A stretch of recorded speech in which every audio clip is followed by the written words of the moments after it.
नमस्कार साथियों, भाषा प्रौद्योगिकी यूट्यूब चैनल पर आप सभी का स्वागत है।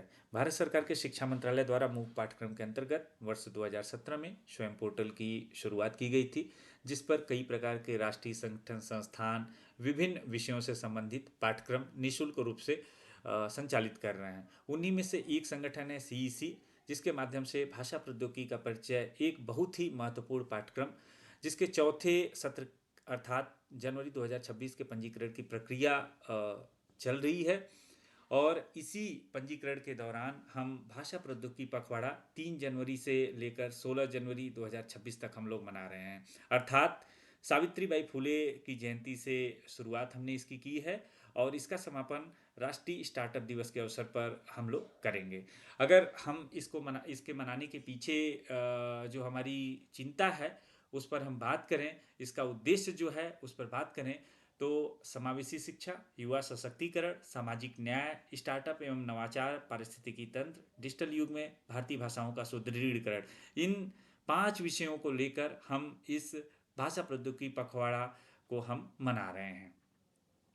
अगर हम इसके औचित्य और पृष्ठभूमि की बात करें तो हम सभी जानते हैं कि डिजिटल जो प्रौद्योगिकी हैं वो शिक्षा में ज्ञान के निर्माण, उपयोग, साझाकरण और उपयोग के तरीकों को मौलिक रूप से बदल रही हैं। आज के समाज में भाषा और प्रौद्योगिकी एक साथ मिलकर विभिन्न प्रकार के शक्तिशाली उपकरणों का लगातार सृजन और विकास कर रहे हैं।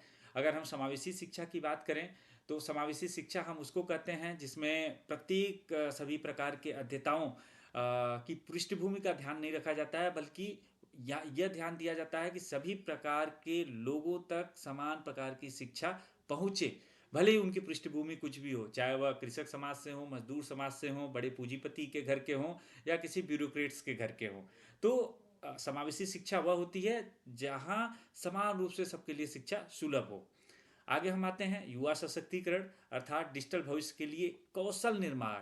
भारत युवाओं का देश है और भारत में अगर हम डिजिटल भाषाई दृष्टि से अगर उनके कौशल का निर्माण करते हैं तो हमारी युवा सशक्तिकरण को बहुत आगे तक प्रभावित करेगी। अगला है कि सामाजिक न्याय।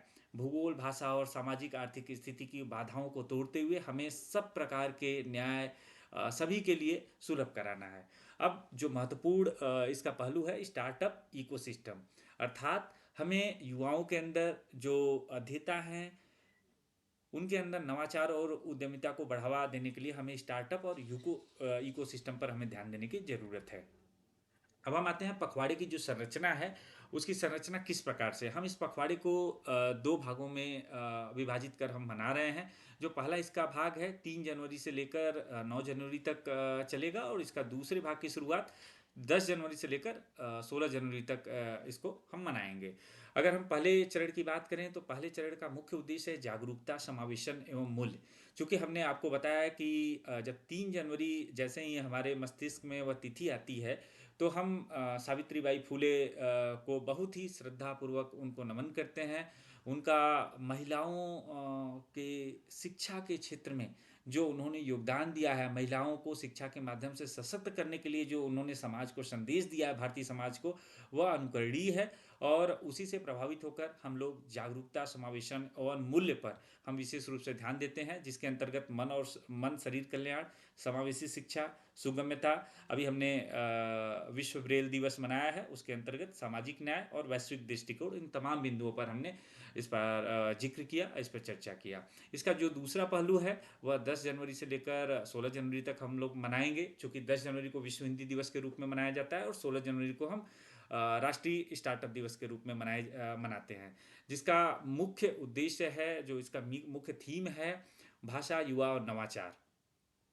तो इसके अंतर्गत हम जो तिथियों की चर्चा करें तो विश्व हिंदी दिवस 10 जनवरी को मनाते हैं, राष्ट्रीय युवा दिवस 12 जनवरी को, सांस्कृतिक एवं कृषक पर्व भी इसी के बीच में आता है जो 15 जनवरी को हम मनाते हैं, नैतिक नेतृत्व, और अंत में 16 जनवरी को जब हम इसका समापन करेंगे, राष्ट्रीय स्टार्टअप दिवस के अवसर पर हम इसका समापन करेंगे। आप हमारे प्रत्येक स्लाइड के पेज पर बारकोड ये लगा हुआ है, बारकोड देख सकते हैं और इसको स्कैन करके भी आप सहज रूप से अगर आप इस पाठ्यक्रम से जुड़ना चाहते हैं इस पखवाड़े के दौरान तो आप इससे जुड़ सकते हैं। क्योंकि यह जो पाठ्यक्रम है यह ई शिक्षा के अंतर्गत इसको जन जन तक पहुंचाने की कोशिश की जा रही है सरकार द्वारा। ई शिक्षा का मतलब होता है electronic society for innovative knowledge sources for harmonial academics. और इसके उद्देश्यों की अगर हम बात करें तो ज्ञान नवाचार अर्थात अभिनव आईसीटी आधारित तरीकों से ज्ञान का सृजन, खोज और प्रसार करना है। सामंजस्यपूर्ण विकास, जिसके अंतर्गत क्षेत्रीय, राष्ट्रीय और अंतर्राष्ट्रीय शैक्षणिक सहयोग को बढ़ावा देना है। मानवीय मूल्य अर्थात वैज्ञानिक सोच, सामाजिक सद्भाव, शांति और लोकतांत्रिक सिद्धांतों को बढ़ावा देना है। अगला आता है गुणवत्तापूर्ण शिक्षा, जो बहुत ही महत्वपूर्ण पहलू है, अर्थात सभी शिक्षार्थियों के लिए शिक्षा में पहुंच, समानता और उत्कृष्टता सुनिश्चित करना। कौशल विकास अर्थात उद्यमिता, व्यावसायिक दक्षताओं और तकनीकी कौशल का निर्माण करना।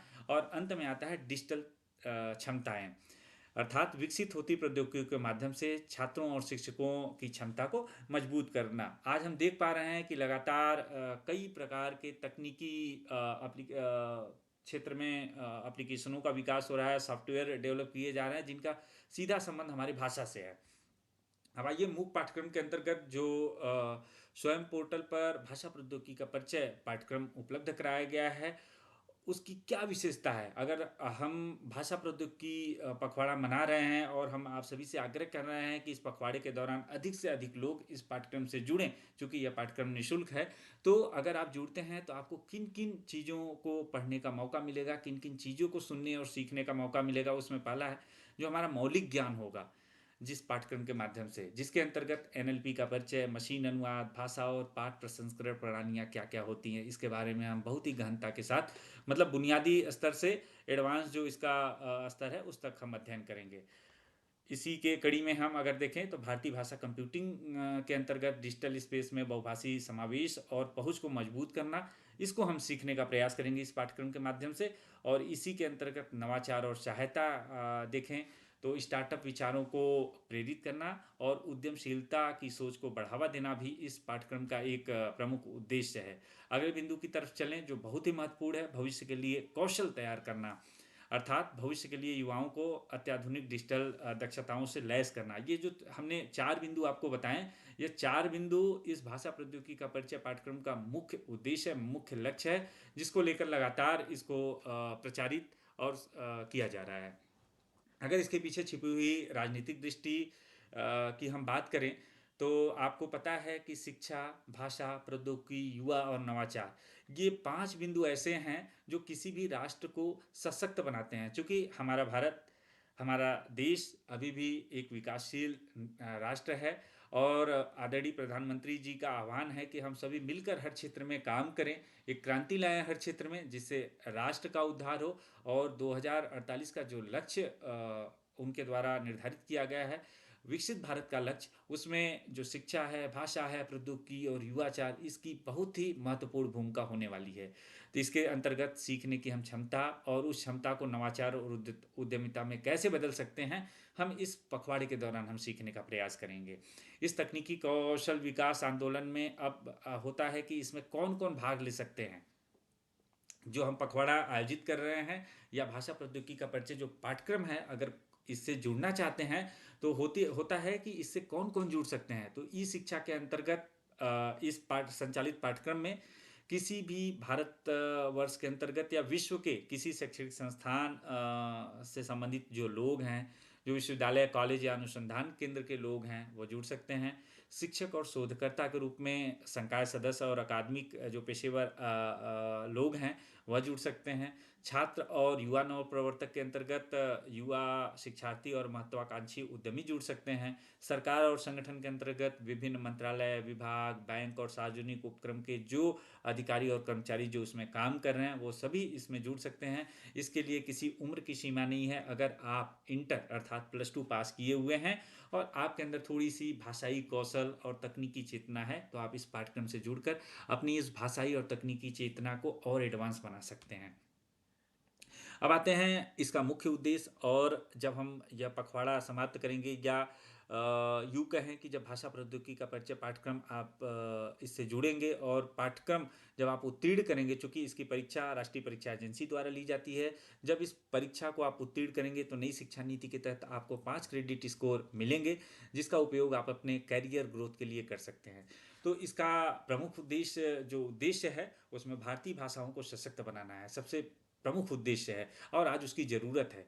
प्रौद्योगिकी और डिजिटल प्लेटफॉर्म के माध्यम से भारतीय भाषाओं को मजबूत करना है, उसको सशक्त करना है, उसको डिजिटलीकरण करना है, पहुंच का लोकतांत्रिकरण करना है, सभी अध्येताओं के लिए आईसीटी के माध्यम से गुणवत्तापूर्ण शिक्षा उपलब्ध कराना, इसको हम कह सकते हैं। अगला है नवाचार को बढ़ावा देना, स्टार्टअप उद्यमिता और अत्याधुनिक अनुसंधान को प्रोत्साहित करना है नवाचार के अंतर्गत। कौशल विकसित करना अर्थात युवाओं को भविष्योन्मुखी क्षमताओं और तकनीकी विशेषता से लैस करना है। और अंतिम है उत्कृष्टता को बढ़ावा देना, भाषा प्रौद्योगिकी को विकास के लिए युवाओं पेशेवरों के अंदर संबंधित कौशल का विकास करना है, ताकि वो अपने जीवन में इस प्रकार के तकनीकी और भाषाई कुशलता विकसित करें कि उनके व्यक्तित्व की उत्कृष्टता खुद ही दूसरे के सामने परिलक्षित हो।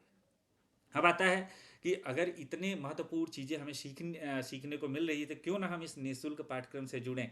और चूंकि यह पाठ्यक्रम निःशुल्क है, तो हमारे शिक्षार्थी शोधार्थियों को सोचने की भी ज़रूरत नहीं है, केवल थोड़ी सी तकनीकी चेतना आपको विकसित करनी है। यह पाठ्यक्रम जो है, हमने बताया कि स्वयं मूक के अंतर्गत भाषा प्रौद्योगिकी का परिचय है, और इसके कक्षाओं की शुरुआत जो है ऑनलाइन, चूंकि स्वयं कोर्स का मतलब होता है आप इससे जुड़ें और स्वयं पढ़ें, स्वयं बढ़ें। तो इस पर जब आप जुड़ते हैं, यह जो देखिए रेड कलर में यह लिंक है, इस पर आप क्लिक करेंगे। क्लिक करते ही आपको पाठ्यक्रम पर ले जाएंगे और वहाँ पर ज्वाइन का ऑप्शन आएगा। या तो यह जो बारकोड है, बारकोड स्कैन करके भी आप इस पाठ्यक्रम से जुड़ सकते हैं और इससे पंजीकरण कर सकते हैं। पंजीकरण अगर करने में किसी को कोई तकनीकी समस्या आ रही है, तो आप हमसे संपर्क कर सकते हैं, डॉक्टर सी जयशंकर बाबू से संपर्क कर सकते हैं। हमारे यूट्यूब चैनल पर इसके पंजीकरण की प्रक्रिया और तमाम तरह की जो समस्याएं आती हैं उसके संबंध में मार्गदर्शक वीडियो उपलब्ध हैं, आप उसको भी देख सकते हैं।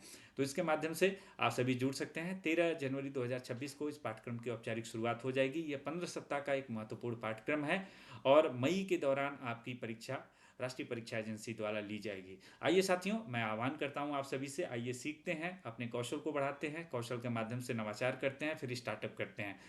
और भारतीय भाषाओं और समावेशी डिजिटल शिक्षा में निहित एक शक्तिशाली पारिस्थितिकी तंत्र जो विकसित भारत के दृष्टिकोण में योगदान दे रहा है, दे सकता है हमारे भविष्य में। आइए हम इसको सफल बनाते हैं, एक दूसरे से कंधे से कंधा मिलाते हुए आइए इस पाठ्यक्रम में जुड़ते हैं और आपसी सहयोग से अपने राष्ट्र को डिजिटली रूप से सशक्त करते हैं और विकसित राष्ट्र के रूप में परिवर्तित करते हैं। बहुत बहुत धन्यवाद।